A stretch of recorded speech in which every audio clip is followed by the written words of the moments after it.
கொழும்பு குற்றத்தடுப்பு பிரிவின் 3 குழுக்களும் மேலதிக போலீஸ் குழு ஒன்றும் இந்த நடவடிக்கையில் ஈடுபடுத்தப்பட்டுள்ளதாக கொழும்பு பிரதேசத்துக்கு பொறுப்பான உயர் போலீஸ் அதிகாரி ஒருவர் குறிப்பிட்டார்.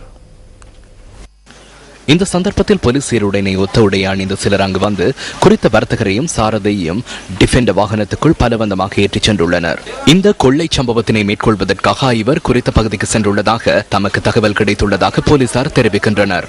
கோட்டை பகுதியில் வைத்து வர்த்தகர் மற்றும் சாரதியை டிஃபெண்டர் வாகனத்திலிருந்து வெளியே தள்ளிவிட்டு கொள்ளையர்கள் பணத்தை கொள்ளையிட்டுச் சென்றுள்ளதாக போலீசார் தெரிவிக்கின்றனர். திமண்டகுட பகுதியில் கைவிடப்பட்ட நிலையில் இருந்த குறித்த வர்த்தகரின் காரை கொழும்பு குற்றத்தடுப்பு பிரிவினர் கண்டுபிடித்துள்ளனர்.